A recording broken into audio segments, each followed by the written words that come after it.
welcome to the Show Love Tarot. I am Show Love. I'm going to do a reading for the collective today. When you see it, it's for you. Take what resonates, leave what does not. I've already pre-shuffled the cards, and the first card that came out is the Two of Wands. Someone may be making a decision.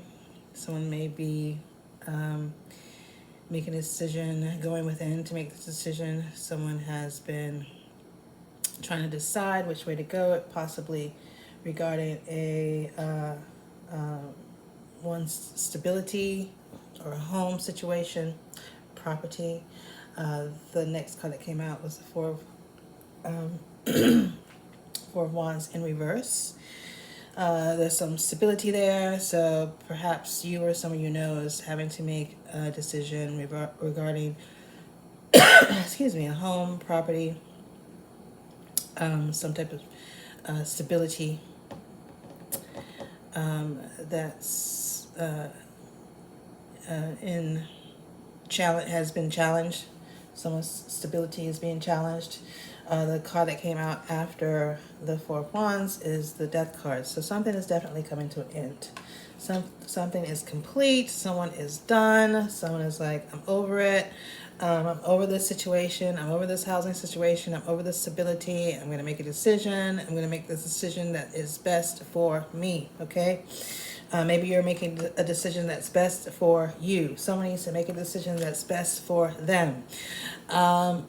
Perhaps this is a challenge. It has been challenging for you or someone you know to make a decision for themselves regarding stability, a housing situation, a home, property. But you or someone you know is wanting to move more into a more balanced give or take. The Six of Pentacles was on the bottom of the deck. Six of Pentacles has to do with balance, equal give and take, something that is not draining. If it has to do with the property, that, this could perhaps be like a, what do they call those? It's just like, you just pour a lot of money into something, pour a lot of money into a property or a project that has no end. I forgot what they call that. It'll come to me in a minute. But the Six of Pentacles, it's like you're wanting to invest in something and put your energy in something that will reap something. You want to have benefits, and you want your efforts to be fruitful. You don't want to put your labor in vain, is what the Holy Spirit is saying. You don't want to labor in vain. Some of you have been laboring in vain and not really seeing any fruits of your labor. And so you're looking to make a decision to change that situation. This may have to do with some type of contract. The Lover's card was after that, after the Six of Pentacles. They may have to do with like some sort of contract, some sort of partnership, some sort of agreement, maybe a community. Maybe you're looking to build a community, or you have been looking to build a community, and perhaps the situation you've been in is just not cutting the mustard, right? So you're looking to put your efforts and your energy elsewhere. And how can you do that? How can you invest in your community, your home? You want to invest in your surroundings. And a lot of you, the Ten of Swords in reverse, a lot of you don't want to be screwed. A lot of you may feel like you're being taken advantage of. You're overgiving. You may feel like you're being overcharged. You may not feel like you are getting an equal give and take in a situation. And if that is the case, you are making a decision. You're going within and you're like, okay, well, what do I need to create a balance in this situation, create a balance in this unstable situation? What can I do to create a balance in this unequal give and take? How am I going to start benefiting from the efforts that I'm putting into? And a lot of people may see this as selfish, and they may see it as, it's your duty to do whatever you've been doing, or, there's had this expectation for you. But the Two of Swords was clarified by the Nine of Pentacles. You're independent. You're your own person. You don't answer to anyone. Like a lot of you, you're looking to, like I said, start thinking for yourself and about yourself and how your efforts and energy would be better spent. Putting your energy into something that benefits you more, as opposed to just investing in things that aren't beneficial. Okay, so the Page of Wands clarified the Four of Wands in reverse, that instability.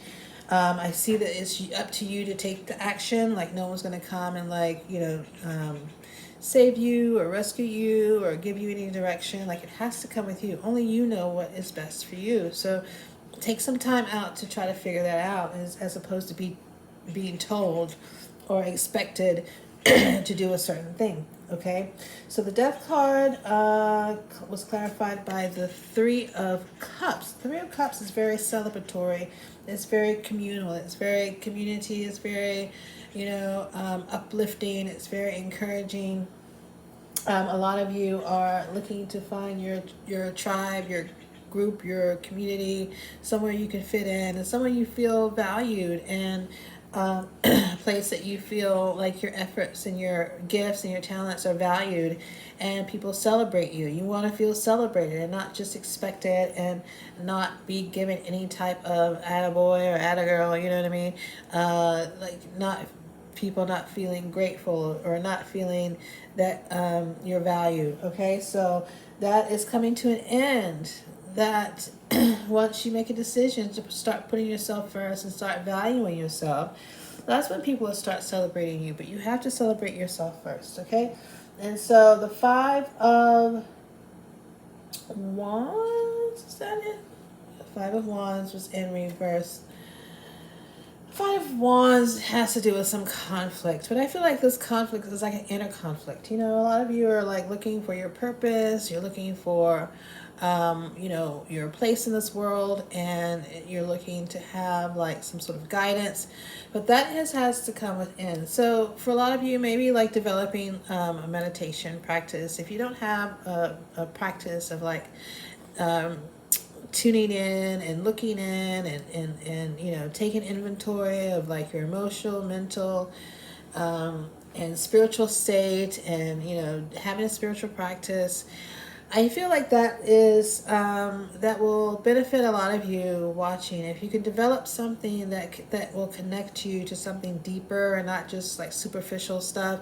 It's a superficial stuff that is misguiding and misdirecting a lot of you. So if you can develop a practice to where you're looking in and you're turning inward and you're tapping into that deeper part of yourself, that spiritual part of yourself. Some of you have some shadow work to do. Some of you have some really sort of like looking inward that you haven't done, and it's time to do it. Really, in this day and age, we've moved into the age of Aquarius, and this is a time where things are being, the age of illumination is over. Things are out. Everything's exposed. There's no more exposing. It's out. It's already out in spirit, and it's just being played out in the natural, in the physical. So whatever was done in the dark has already been moved to the light in the spiritual realm, and we're just now experiencing in the physical realm. We're just now seeing it, and it's going to be greater and greater and greater and greater and greater. So my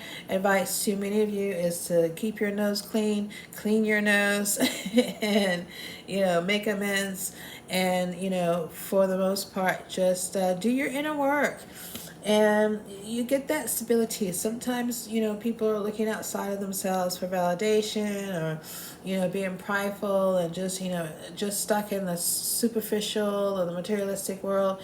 I see a lot of you are moving away from that because you're realizing how unstable and unsustainable that is, right? So this is your time to that's just coming to the end. This is the end of that age, really. It's the end of that selfish, that all of that's being exposed and it's being disposal, it's being disposed of. Okay, so this is a time of disposing. So don't let yourself be taken out with the trash. Okay, that's it. That's a collective reading. I hope you enjoyed it, and I'll see you next time.